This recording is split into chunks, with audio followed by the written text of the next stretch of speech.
oduu keenya daandii qilleensa Itoophiyaa eegalla. Daandiin qilleensa Itoophiyaa xiyyaara Boeing 737 waggaa 3 dura balaa dhaqqabsiiseen lafa kaa'ee ture balalitti deebise. Guyyaarraa xiyyaarri imaltoota 50 qondaaltota dhaabbichaa fi mootummaa of keessaa qabu balali'uu daandichi beeksiseera. Hirphaa Gammachuu nutti hima.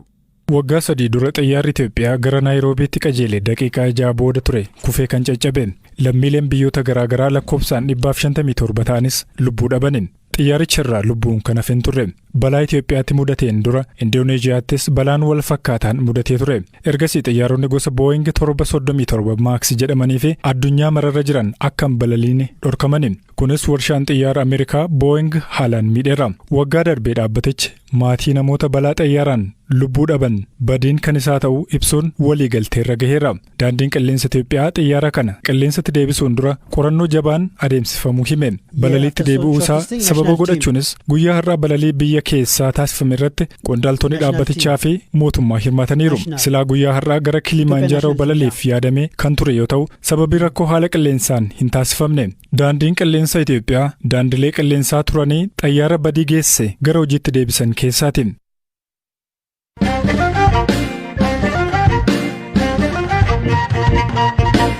Waancaan Afrikaa 38ffaa qopheessummaa Kaameruuniin adeemsifamaa jirutti fufeera. Yeroo ammaa biyyoonni 4 walakkaa maayigaan beekamaniiru. Waggoota 8 booda wal morkii kana irratti kan hirmaate gareen kubbaa miilaa Itoophiyaa dursee gara Kaameruun dhaqus dursee deebi'eera.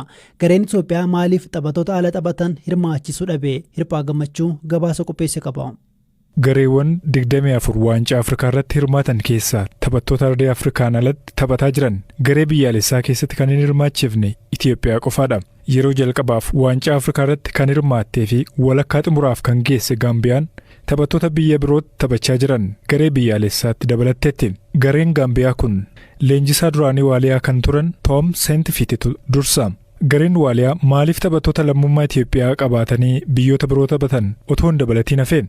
Barreessaan Federeeshinii Kubbaa Miilaa Itoophiyaa Obbo Bahaaruu Xilahun Itoophiyaan lammummaa biyyoota lamaa waan hin eeyyamneef taphattoonni lammummaa Itoophiyaa qaban garicha keessatti hin hammatamne jedhan.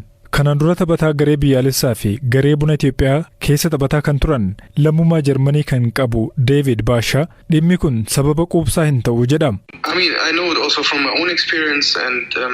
Muuxannoo koo irraa yoon ka'u lammummaa biyya biraa yoo qabaatte Itoophiyaaf taphachuu hin dandeessu yookaan immoo lammummaa biyya biraa qabdu deebisuu qabda.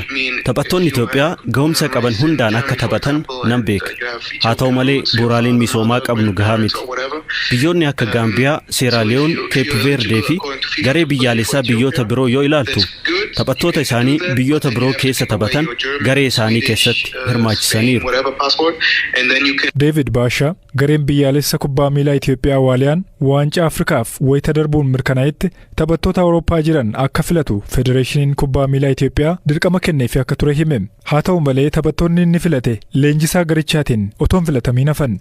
David Baashaa leenjisaan garee biyyaalessaa ga'umsa taphattootaan filadheetti gammadoon turree jedha. Taphattoota sarara fuulduraa garee biyyaalessaaf filachuullee himeera. Deebiin argadheetti hin gammanne jedhe. Bara 2011 irraa eegalee taphattoota lammummaa Itoophiyaa qaban garee biyyaalessaaf filachuun kan beekamu Farahaan Muhammad filannoon taphattootaa kun paaspoortiin waliin qabatuu jedhama. Dhimmi isaa dhimma paaspoortii miti. Akkas taanaan David Baashaa Awurooppaa dhaqee taphattoota akka filatu maaliif ergan? Maqaa taphattootaa tarreessee qabatee yoo deebi'u leenjisaan deebii isaaf kennan ga'umsi taphattootaa gaarii miti kan jedhu ture. Leenjisaa Sawundat Bishaan wayita turan irraa kaasee taphattoota filachuuf yaaleera. Haa ta'u malee leenjistoonni Itoophiyaa hin fedhan. Mariyaanoo Baareetoo qofatu fedha qaba ture. Federeeshiniin taphattoota biyya alaa irraa akka fidu dhiibuun yeroo isaatti taphattoota akka Yusuf Saalaa, Waalii Daataa fi Amiin Askaar fidee ture.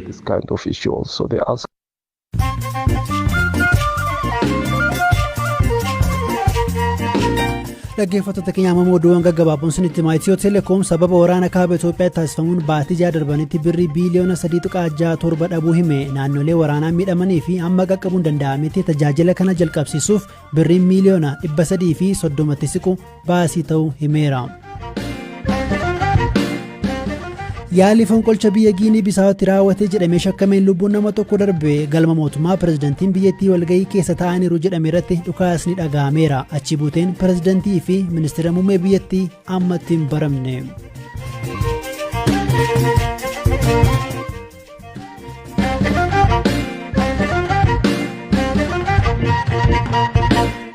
Guyyaa irraa waggaa waggaatti guyyaan hijaaba addunyaa kabajamee oola. Dhimma kanarratti kan dubbisne diizaayinarri Hanaan Ahmad hijaabni calaqqee amantii ta'ee calaqqee eenyummaa keenyaas akka ta'uun fedha jechuun himti. አብዛኛው ሙስሊም ማህበረሰብ ሂጃብ ነው የሚለብሰው በዛ ካልቸር ውስጥ ነው ያደረው ሙስሊሞኒ ሀርኪ ጫላን ሂጃብ ወፈቱ አኒስ አዳ ከነ ኬሰቲን ጉደዴ ከናፉ ሂጃብኒ አመንቲ ከንቲን ኢብሲቱ ኡፈተ ድብርቶኒ አደት ፈታኒ አመንቲ እስላማ ኬሰቲ አመንቲ በከቦ ሂጃብ ዲዛይኒ ሳቶልቹ ከነን ኤገሌ በረፈረንጆታ ኩመለማፍ ሰገለቲ ማቲን አኒ ኬሰቲ ደዴ ጉደዴ ሆርዶቶ ተመንታ ክርስቲያና ፊ እስላማ ኬሳ ወልቲ ባነድ የሮ ሄዱ ሙስሊሞኒ ከናፍ ገረስታዲየም የሮ deeman abaayaa gurraacha isaa uffatu inni saawudii yookaan biyyoota biroo irraa dhufe Itoophiyaan biyya gara jalqabaa islaamummaa simattedha mallattoo akka nuuf ta'uuf kuula gargaaramne kanaafuu kuula gargaaramne hijaaba hojjenna haati kiyyaa qoloo yookaan qamisii kuula qabu wayita uffattuun ilaalaa guddadhe kanaafuu ani kuula addatti nan jaalladha kuulaa fi hijaaba walitti fidee maaliif hin hojjedhu jedheen hindiitti imale ስራዎቹን ለመስራት ህንድ ተነስቼ ሄድኩኝ hijaaba kuula wajjii walitti fiddee diizaayinii gochuun erga eegaltee booda hawaasni akkatti ishee simate Hanaan Ahmad akkanaan dubbatti.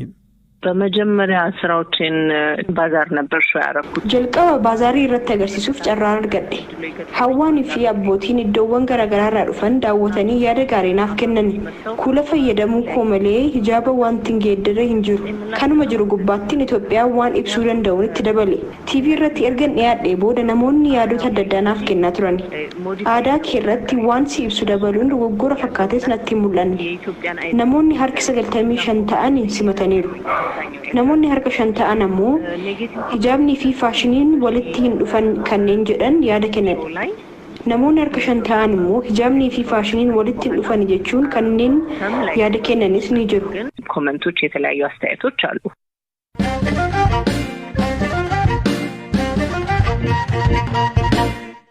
Gamalixaa fi kibba Oromiyaa rakkoo nageenyaa hammaate ammallee furmaatan argatiin jira. Rakkoon yeroo yerootti bifa jijjiirataa jiru kun lammiilee dararaaf saaxileera. Rakkoo waggootaaf ture kun lola Tigraay dura eegaluus xiyyeeffannoo gahaan arganne. Keessumaa booda kana haleellaa raawwateen badiin guddaa ga'u jiraattonni BBC'tti himaniiru. Rakkoowwan Wallaggaa keessa hammeessan ijoo garuu kami?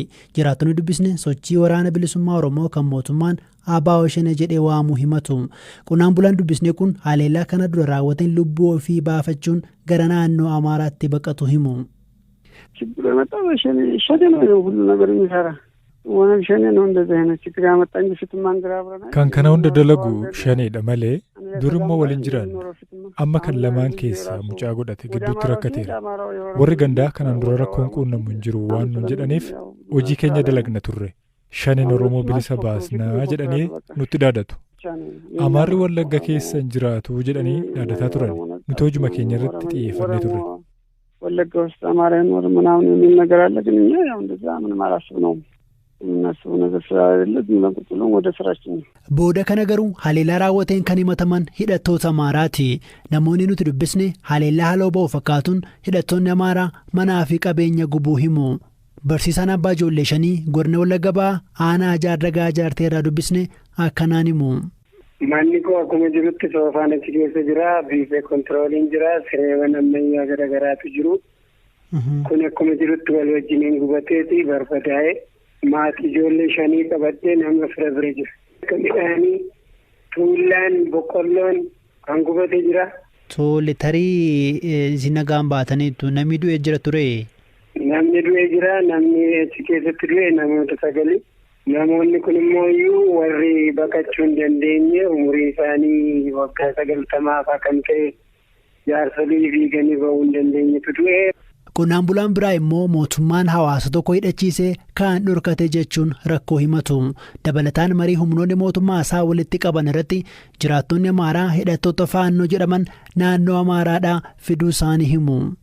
Sabni kun saba waraana keessa jiru miti mana isaatti buqqa'ee saba nagaa kana godhaniin maaliin uwwinaa yannaa gaafanneerra saba kana nuti si'annee akkuma isaanii nageenya keenya ofirraa eegnaa nuyi achiisannaan seeni achiifnu wal tokko isaanii seeni achiifnu jedhanii yaada akkasii kaasanii namni lamaan dhi'annaa kaanee namni lamaan wal sodaata walis amma kanaan ture. Milishaan hin je'amu hin jiru jedhee mi'ataan milishaa meeshaa hidhatu hin jiru fi akka dallattu kan tokko warra akka jiranii karaa keenya illee osoo hin ta'in karaa aanaa shi'amuu karaa aanaa wanni kana tokko jedhanii tokko. Akkuma araaraatti yeroo taa'anii himatan guyyaa tokko walitti fiduu yaalanii walitti qabuu yaalanii nama gaaffii godhan ture. Ifaan fidannee irraa rafitti daballee irraa jedhaniillee itti yaada laalanitu jira walga'iirratti. Mootummaan himannaa irratti dhiyaatu hin fudhatu. Kana dura kan dubbisne hoogganaan biiroo bulchiinsaaf nageenya Oromiyaa obbo Shaafii Huseen inumaa hidhattoonni Amaaraa fi kan ABO ittiin jedhan wal faana dalaguu jechuun dubbatu. Qabatamaan walittis firoomanii walittis bichoomanii miidhaa moqa qabsiisaa jiru. Qabatamaan achi kan jiraatan jiru. Addatti jira meeshaan kenname hin jiru. Meeshaa kan hidhatu qaama nageenyaati, poolisiidha, milishaadha. Addatti jira wanti kennu sagantaa akkasiis hin qabu, karoora akkasiis hin qabu, godhees hin beeku. Rakkoo godinoota Wallaggaa keessa duraantummaan hammeessan jedhamuun kan maqaan isaanii ka'ee hidhattoonni waraana bilisummaa Oromoo yookiin immoo kan mootummaan ABO jedhee waamu himannaa isaan irratti dhiyaatu hin fudhatani. Dubbiimaan garichaa turtii BBC waliin taasisaniin kanneen hidhatan malee jiraattota akka hin tuqne dubbatu. Gama kaaniin mana gubuu, midhaan gubuu, daandii cufuu, ajjechaa suukaneessaa fi kaan garaagaraan godinoota kaanittis raawwatuun maqaan isaanii isa dhaamaniif deebiin keessan maali jedhee dubbii maawaboo Odaa Tarbii gaafadheera. Naannoo sana qaama baay'eetu jira kan hidhatee socho'u. Garuu kan baay'ee uummata keenya keessatti kan rakkisaa jiru qaamota warra adda addaa kan maqaa wabootiin himatanii kaan warra mootummaa hojjetanii kaan kan uummataa isaanii ofuma sooromsuu jedhanii ofumaan beekamtii argachuu jedhanii maqaa wabootiin socho'anii ijaa haalli nageenyaa rakkisaa ta'ee fi opportunity sana fudhatanii uummata keenya dararaa jiru. Sanas karaa keenyaan irratti tarkaanfii fudhachuu fi hojiin hojjetamaa jira. Garuu kan caasaa keenya keessa jiru kan hin jirre uummata keenyaaf adda baafachuuf akka ulfaataa ta'e ni hubanna. Sanarrattis nutis hojjetaa jirra. Qaamota warra ofumaan of ijaaree wanta akkasii raawwachaa jiru irratti tarkaanfii fudhachuu fi hojiin irratti hojjetamaa jira. Karaa tokkoon immoo yeroo adda addaa jira kan disciplinary issue yeroo tokko kan maqaama keenya waraana keenya keessa jiru isaan immoo warruma dhiyootti galee nama fudhatanii birrii irraa gaafachuu mitiin. It's just generally disciplinary issue qabaachuu danda'u. Dhaggeeffattoota keenya sagantaa BBC Afaan Oromoo kibxata galgalaa caqasaa jirtu. Ministeera muummee UK Boris Johnson qondaaltota biyyattii waliin mari'achuuf Ukraine seenaniiru. Biyyoonni lixaa Raashiyaan Ukraine loluu malte jechuun yaada ibsaa turaniiru. Odeeffannoowwan dabalataaf gara websaayitii keenya bbcafaanoroomoo.com imaluu dandeessu.